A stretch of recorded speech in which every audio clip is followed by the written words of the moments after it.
Physics conductors insulator semiconductor. आज की इस वीडियो में हम कंडक्टर्स इंसुलेटर और सेमीकंडक्टर्स के बारे में जो है वो डिस्कस करेंगे। सबसे पहले इनको डिफ़ाइन कर लेंगे, फिर उसके बाद इसकी एक्सप्लेनेशन और डिफ़ाइन से पहले हम एटॉमिक स्ट्रक्चर के बारे में थोड़ा सा डिस्कस कर लेते हैं। वैसे तो एटॉमिक स्ट्रक्चर आप पढ़ चुके होंगे और इसके बारे में आपको कॉन्सेप्ट भी जो है वो होगा, लेकिन थोड़ा सा हम इसको डिस्कस कर लेते हैं ताकि इनको समझने में आसानी हो, क्योंकि इनकी एक्सप्लेनेशन हमारे एटॉमिक स्ट्रक्चर पर ही तकरीबन डिपेंड करती है। अच्छा, एटॉमिक स्ट्रक्चर जो आपने वो पुराने वाला पढ़ा होगा 9th क्लास में, उसी को ये तकरीबन वही है। ठीक है,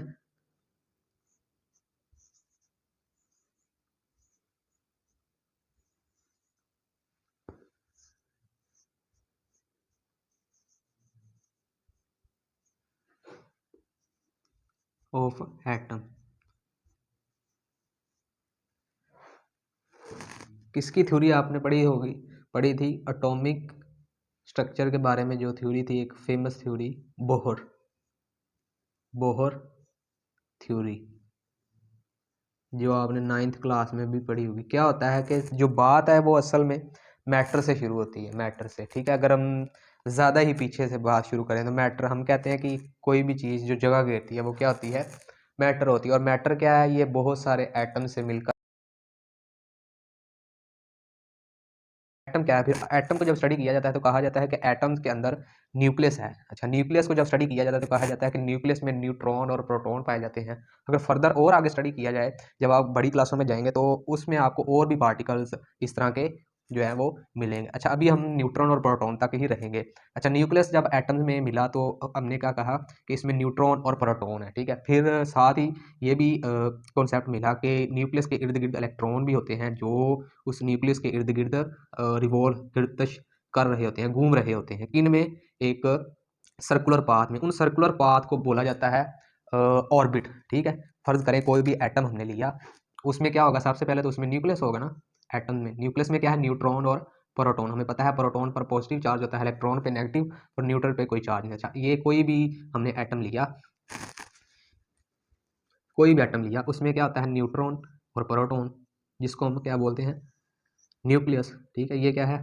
फर्ज करें किसी एटम का न्यूक्लियस है, तो इस न्यूक्लियस के इर्द गिर्द क्या है? इलेक्ट्रॉन मूव कर रहे होते हैं, गर्दिश कर रहे होते हैं, घूम रहे होते हैं ऑर्बिट में। ठीक है, एक ये ऑर्बिट है, फर्स्ट सेकंड, फिर एक और ले लेते हैं।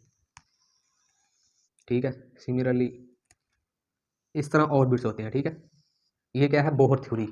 ये सारी बोहर थ्योरी है एटॉमिक एटम की। ठीक है, atomic structure of atom, Bohr theory के मुताबिक ये सारा हम डिस्कस करते हैं। क्या करते हैं कि न्यूक्लियस होता है, उसमें न्यूट्रॉन और प्रोटॉन होते हैं, और इलेक्ट्रॉन, जिसको हम इस तरह डिनोट कर लेते हैं। ये क्या है? ऑर्बिट में क्या करते हैं? अराउंड द न्यूक्लियस घूम रहे होते हैं, रिवॉल्व कर रहे होते हैं। ऑर्बिट किसको बोलते हैं? कि एक वेल डिफाइंड पाथ होता है। कौन सा पाथ? सर्कुलर पाथ, जिसमें इलेक्ट्रॉन, जिसको फॉलो करके न्यूक्लियस के अराउंड क्या कर रहे होते हैं? गर्दिश रिवॉल्व कर रहे होते हैं। इन्हीं को हमने क्या नाम दिया होता है? दूसरा शेल।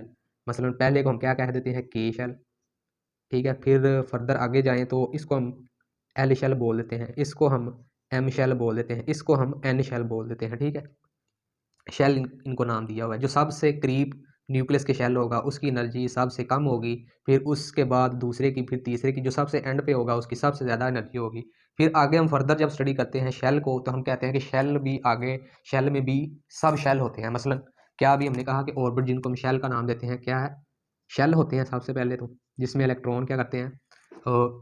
एक एनर्जी, जो हर एक की अलग अलग एनर्जी होती है, उसके मुताबिक वो अराउंड द न्यूक्लियस क्या कर रहे होते हैं? रिवॉल्व कर रहे हैं। मतलब शेल, जैसे कि हमने कहा के शेल है, एल शेल, फिर एम है, फिर एन। ठीक है, फिर हमने कहा कि हम फर्दर अगर शेल को स्टडी करते हैं तो इनमें सब शेल होते हैं। क्या होते हैं? सब शेल। के शेल है, इसमें हम कहते हैं कि एस सब शेल होता है। फिर हम कहते हैं कि के के बाद एल आ रहा है, ये जो ऑर्बिट, ये सेकंड वाला, इसमें कितने हैं? इसमें भी 2 सब शेल होते हैं। शेल के शेल में एस, यानी कि 1 सब शेल है। आगे हम जब मूव करते हैं, एल शेल आता है, तो इसमें एस और पी, इसमें कितने सब शेल है आगे? एल में, यानी कि सेकंड शेल में कितने सब शेल हुए? 3। फिर आगे मूव करते हैं एम शेल में, थर्ड में, इसमें एस पी डी, यानी कि इसमें कितने हुए? 3 सब शेल। फिर हम फर्दर चौथे शेल में जाते हैं तो इसमें एस पी डी एफ, यानी कि इसमें कितने शेल हुए? 4 शेल, ठीक है। तो इस तरह ये सारा एक बोहर थ्योरी का एक ये जो कॉन्सेप्ट है, ठीक है। अब हमने एक्चुअल में समझना यहाँ से ये है कि कोई भी हम कहते हैं कि एटम है हमारे पास, उसमें क्या है, ऑर्बिट है और न्यूक्लियस है, जिसमें न्यूट्रॉन और प्रोटॉन है और इसके इर्द गिर्द इलेक्ट्रॉन जो है वो ऑर्बिट में घूम रहे होते हैं। अब कोई भी फर्ज करें हमने एटम लिया तो उसका कोई ना कोई एंड वाला एक ऑर्बिट होगा, ठीक है। जैसे ये पहला ऑर्बिट है, फिर इस तरह एंड वाला भी एक ऑर्बिट उसका कोई ना कोई होगा। उसी ऑर्बिट को, जो सबसे एंड वाला, किसी भी एटम का जो सबसे एंड वाला बाहर की तरफ जो ऑर्बिट होगा, उसको हम बोलते हैं आउटर मोस्ट ऑर्बिट। उसको क्या बोलते हैं, मसलन यहाँ पर ये एटम हमने लिया हुआ है तो इसका सबसे एंड वाला जो ऑर्बिट आपको नजर आ रहा होगा वो ये वाला होगा। इसको हम बोलते हैं सबसे बाहर वाला, आउटर, ठीक है। आउटर, सबसे बाहर वाला, आउटर, आउटर मोस्ट, इसको बोलते हैं आउटर मोस्ट ऑर्बिट, ठीक है। आउटर मोस्ट ऑर्बिट का आपको पता चल ही गया होगा, यानी कि सबसे एंड वाला, ठीक है। और इसमें कोई ना कोई इलेक्ट्रॉन भी होंगे, मसलन जैसे हमने कहा कि हर ऑर्बिट है जिनको मिशेल का नाम दिया कि एल, इनमें इलेक्ट्रॉन है जो कि अराउंड द न्यूक्लियस क्या कर रहे हैं, गिरती कर रहे हैं। मतलब ये एक ऑर्बिट है, नंबर 1 पे आता है, फिर इस तरह, फिर इस तरह, फिर ये आगे फर्दर मूव कर रहे हैं, तो इनमें कोई ना कोई इलेक्ट्रॉन मूव कर रहे होंगे। इसी तरह जब हमने कहा कि जो सबसे एंड वाला ऑर्बिट होगा उसको क्या नाम दिया हुआ है, आउटर मोस्ट ऑर्बिट, और इसमें भी कोई ना कोई इलेक्ट्रॉन मूव कर रहे होंगे ना around the nucleus, circular path में क्या कर रहे होंगे, रिवॉल्व कर रहे होंगे अराउंड दी न्यूक्लियस। उन इलेक्ट्रॉन को किनको, जो आउटर मोस्ट ऑर्बिट होंगे उनको हम बोलते हैं वैलेंस इलेक्ट्रॉन, ठीक है। वैलेंस इलेक्ट्रॉन की समझ आ गई होगी आपको। किनको बोलते हैं वैलेंस इलेक्ट्रॉन, जो आउटर मोस्ट ऑर्बिट में इलेक्ट्रॉन होते हैं, ठीक है। उनको हम क्या बोलते हैं, वैलेंस इलेक्ट्रॉन।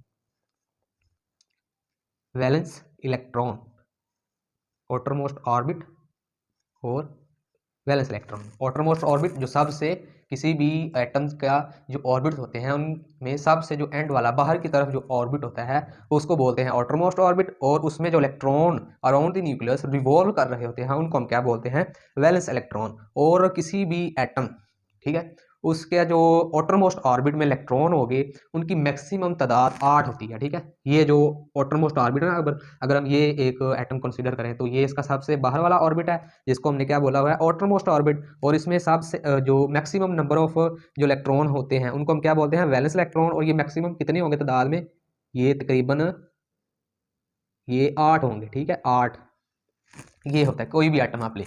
तो आगे हम फर्दर मूव करते हैं। इसका कॉन्सेप्ट कंडक्टर, इंसुलेटर और सेमीकंडक्टर के साथ मिलता है, इसलिए हमने इसको समझा। अब हम आते हैं अपने, मसलन कोई भी हम एटम लेते हैं, ये बेसिक चीज़ें तो हमने समझ ली स्ट्रक्चर के बारे में। अब हम कंडक्टर, इंसुलेटर और सेमीकंडक्टर को समझते हैं। फर्ज करें हमने कोई भी एटम लिया, ठीक है, जैसा कि हमने यहाँ पर एक एटम लिया हुआ है, तो हमने क्या कहा, उसमें न्यूक्लियस होता है।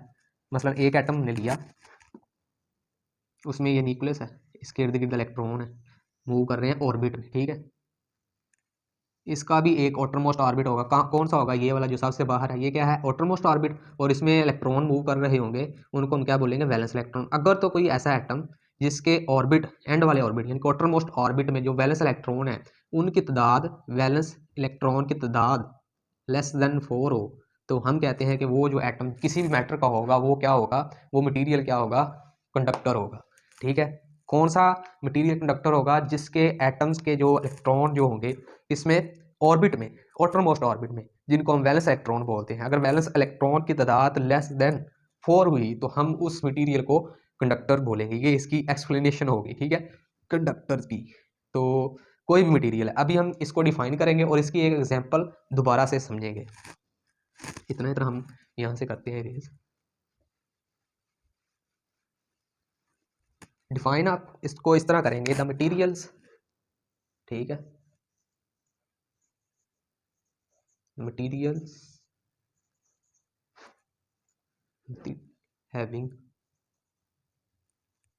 having large number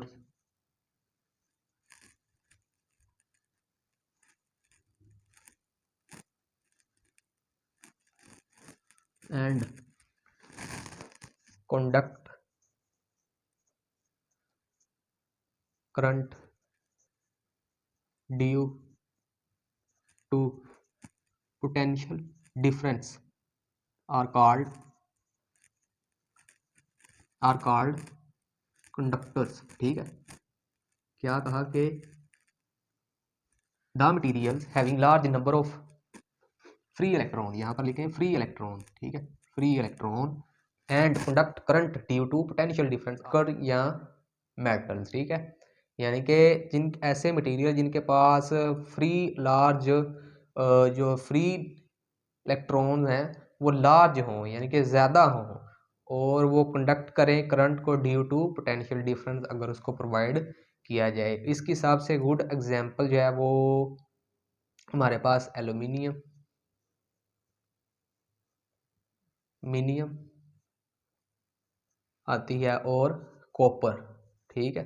कॉपर सबसे बेस्ट एग्जांपल ये दोनों मानी जाती हैं। अब हम इसको देखते हैं कि हमने क्या बोला कि कोई भी एटम मसलन ये दो हमने लिए तो हमने क्या कहा कि उनके जो आउटरमोस्ट ऑर्बिट होगा उसमें जो वैलेंस इलेक्ट्रॉन की जो तादाद है अगर वो लेसर देन 4 हुई तो वो चीज़ क्या होगा, कंडक्टर्स होगी। अब अगर हमने ये दो एग्जाम्पल को कंडक्टर कहा तो इसका जो एटॉमिक स्ट्रक्चर होगा मसलन कॉपर का तो उसमें जो आउटर मोस्ट ऑर्बिट होगा उसमें जो इलेक्ट्रॉन जिनको हम वैलेंस इलेक्ट्रॉन बोलते हैं तो उनकी तादाद तो इस कॉन्सेप्ट के मुताबिक क्या होनी चाहिए, लेस देन 4 होनी चाहिए, फिर ये चीज़ कंडक्टर मानी जाएगी। तो अब हम देखते हैं कॉपर का एटॉमिक स्ट्रक्चर और अगर तो इसमें जो आउटर मोस्ट ऑर्बिट में जो वैलेंस इलेक्ट्रॉन जिनको बोलते हैं वो उनकी तादाद अगर लेस देन 4 हुई तो ये हमारा फिर कंसेप्ट करेक्ट होगा। अच्छा देखते हैं जैसा कि मैंने कॉपर के बारे में बताया कि इसमें 29 इलेक्ट्रॉन है, इनको हमने एडजस्ट करना है एटॉमिक स्ट्रक्चर में। सबसे पहले तो ये हमारे पास कोई न्यूक्लियस है, ठीक है, इस कॉपर का, और इसमें ये क्या होगा, एक ये ऑर्बिट, फिर ये ऑर्बिट, अच्छा फिर ये ऑर्बिट। अब ऑर्बिट को फिल करना है हमने, अच्छा ये फार्मूला हम यूज़ कर लेते हैं 1। अच्छा फर्स्ट ऑर्बिट में कितने इलेक्ट्रॉन आएंगे, 2, n की जगह 1 आएगा क्योंकि फर्स्ट हमने फिल करना है 1 ऊपर, ये 1 1 और मल्टीप्लाई बाय ये 2। अच्छा फर्स्ट में कितने आ गए, 2 इलेक्ट्रॉन, यानी कि 29 में से 2 तो आ गए फर्स्ट ऑर्बिट में। अब हमने किसको फिल करना है, सेकंड वाले, इसको सेकंड वाला है तो n की जगह पे 2 आएगा और ऊपर भी यहाँ भी 2 आता है तो यहाँ भी 2 आएगा, ठीक है। अब 2 मल्टीप्लाई बाय 2 करेंगे तो 4 और 4 को 2 के साथ मल्टीप्लाई करेंगे कितना बनेगा 8, ठीक है। अब ये कितने बन गए हमारे पास, 2 भी गए और 8 भी गए। अब हमने अच्छा 8 तो इसमें आ जाएंगे, अब हमने इसको थर्ड वाले को फिल करना है तो यहाँ पर आएगा 2 और n की जगह पे 3 और ऊपर पावर जो है 2। अच्छा 3 मल्टीप्लाई बाय 3 कितना आएगा 9 और ये 2 हमारे पास, अच्छा 2 9 मल्टीप्लाई बाय 18। अच्छा ये अब कितने रह गए, 18 और 10 ये बनते हैं, कितने हो गए ये 28 और यहाँ पर कितने हैं 29, यानी कि एक 1 बचा, यानी कि थर्ड में हमारे पास कितने आएंगे 18। अब इसके बाद भी एक ऑर्बिट होगा इसमें कितने आएंगे 1 क्योंकि पीछे 1 बचता है। अब हमने क्या कहा कि जो सबसे एंड वाला ऑर्बिट होगा वो क्या होगा, ये क्योंकि कॉपर का मैंने बनाया है तो ये सबसे पहले तो हम ये देखते हैं कि सबसे एंड वाला ऑर्बिट क्या है, वो कॉपर का ये वाला है जिसको हम आउटर मोस्ट ऑर्बिट कहते हैं और इसमें इलेक्ट्रॉन की तादाद को हम क्या बोलते हैं, वैलेंस इलेक्ट्रॉन, और वो इलेक्ट्रॉन की जो तादाद है वो कितनी है, लेस देन कितनी है 4। यहाँ पर जो कॉन्सेप्ट हमने सीखा कि वो वैलेंस इलेक्ट्रॉन की तादाद लेस देन 4 होनी चाहिए। अब आप देख लें कि 1 जो है वो लेस देन 4 है, मतलब ये हुआ कि जो कॉन्सेप्ट हमने सीखा वो हमारा यहाँ पर कॉपर के एटॉमिक स्ट्रक्चर के लिए बिल्कुल फिट आ रहा है, यानी कि लेस देन 4 है इसके, और जो आउटरमोस्ट ऑर्बिट है उसमें वैलेंस इलेक्ट्रॉन की जो तादाद है वो लेस देन क्या है 4 है, यानी कि less than valence electron less than 4 है, इसलिए हम इस कॉपर को क्या बोलते हैं, कंडक्टर। इसी तरह एल्यूमिनियम का है, इस तरह इसको डिफाइन कर सकते हैं और इसके जो एक्सप्लेनेशन में आप यही कॉन्सेप्ट लिखेंगे, वैलेंस इलेक्ट्रॉन वाला आउटर मोस्ट ऑर्बिट वाला। एक दफ़ा मैं इसकी रीडिंग भी कर देता हूँ अगर आप लिखना चाहें। The material having large number of free electron and conduct current due to potential difference are called conductors. आगे वही लिखा हुआ है कॉपर और aluminium are good examples of conductor, ठीक है। अब the electrons in the outermost orbits of an atom are called valence electron. जो हमने देखा कि आउटरमोस्ट ऑर्बिट में जो इलेक्ट्रॉन होते हैं उनको क्या बोलते हैं, valence electron. The maximum number of valence electron can be 8। जो ये भी बात हमने डिस्कस की कि जो आउटरमोस्ट ऑर्बिट में जो इलेक्ट्रॉन होंगे किसी भी एटम के वो मैक्सिमम 8 हो सकते हैं, 8 से कम क्या 8, ठीक है। अगर 4 से कम होंगे तो वो चीज़ क्या होगी, वो मटेरियल क्या होगा, वो कंडक्टर होगा। अच्छा, दी maximum number of valence electron can be 8. The material is usually metal and conductor when valence electron of an atom are less than 4। ये चीज़ आप एक्सप्लेनेशन में लिख सकते हैं और जो कॉन्सेप्ट है वो हमने आपको बता दिया। सिमिलरली अब हम इंसुलेटर की जानब बढ़ते हैं। इंसुलेटर क्या चीज़ है? अच्छा, सबसे पहले तो यहाँ पर आप डेफिनेशन को ये कर लें कि द मटीरियल हैविंग मटीरियल, यहाँ पर सिर्फ आप नो लगा दें, हैविंग नो, यहाँ पर नो लगा दें। The material having no large number of free electron, यहाँ पर एंड को आप कैंसिल कर दें और यहाँ पर लिखे इलेक्ट्रॉन एट ऑर्डिनरी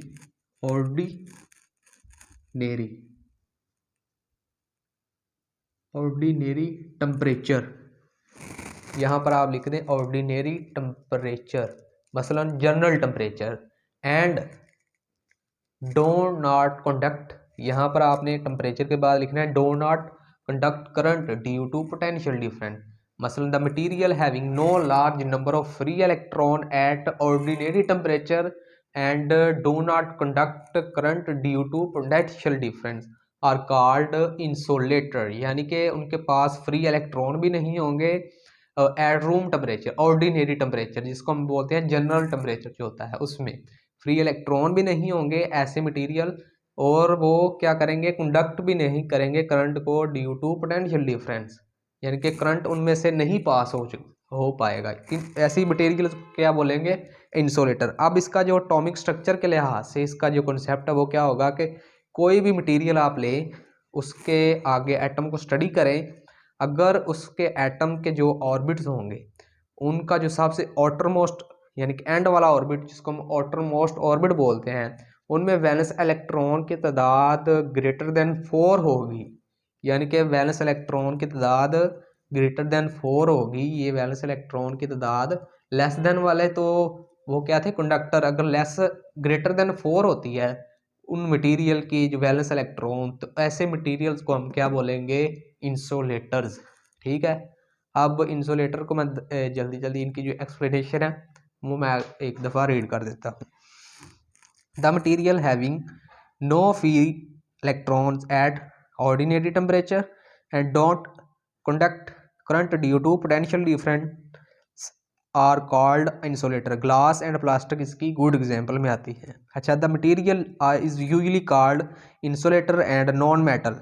ठीक है, when valence electron of an item are more than 4, valence electron outermost, बार बार ये लफ्ज़ आ रहे हैं इसलिए हमने इनको पहले ही समझ लिया।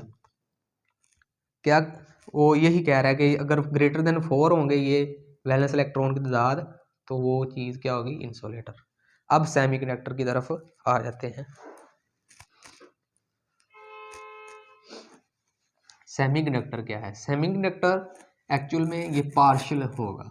ठीक है, पार्शियल कंडक्टर, दी पार्शियल कंडक्टर क्या, इसको किस तरह डिफाइन करेंगे, दी पार्शियल, ठीक है, पार्शियल कंडक्टर्स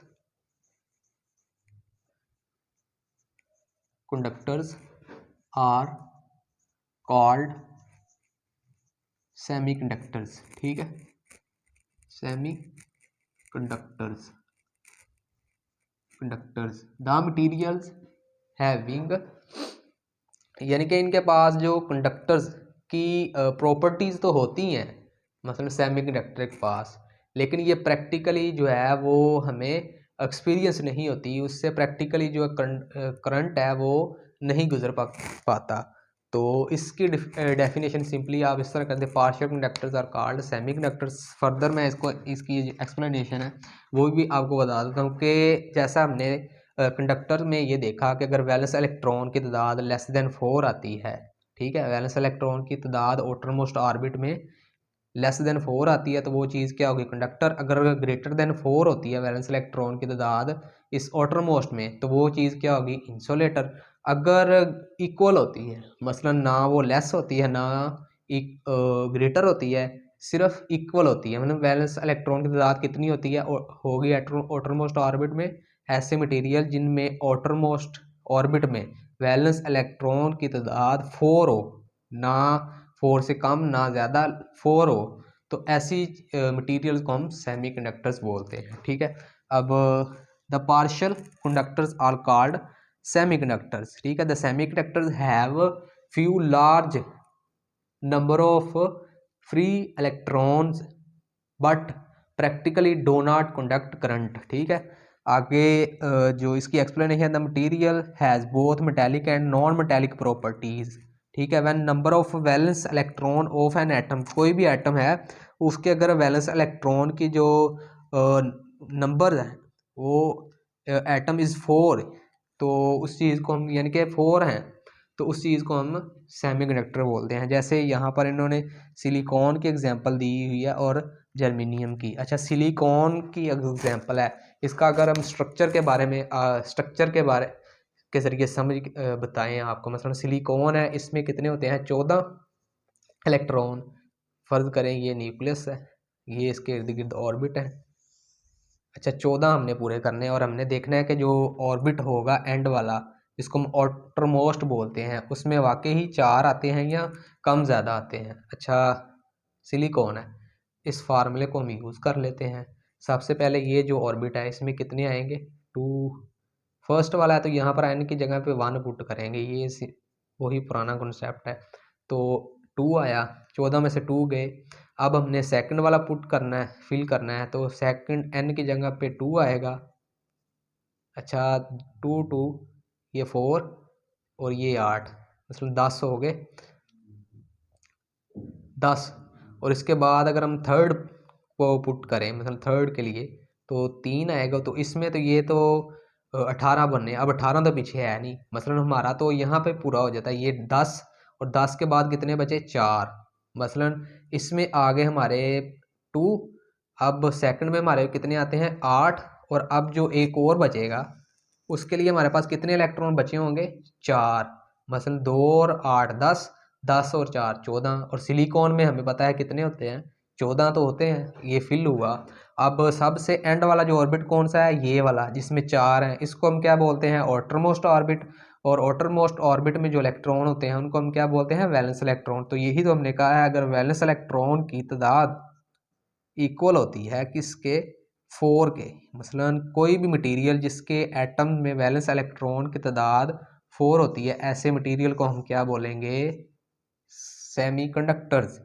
सबसे बेस्ट एग्जांपल इसकी क्या हुई, एक तो इन्होंने सिलिकॉन बताई हुई है और एक जर्मेनियम।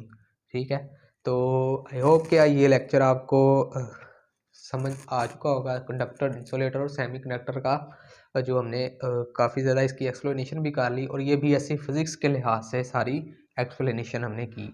इसको आप डिफ़ाइन भी कर सकते हैं, फिर सिमिलरली अपने जो वर्ड्स में और ज़्यादा यानी कि एक्सप्लेन कर सकते हैं, और साथ साथ मैंने बुक से भी रीड करके आपको एग्जैक्ट डेफिनेशन भी बता दी। बहुत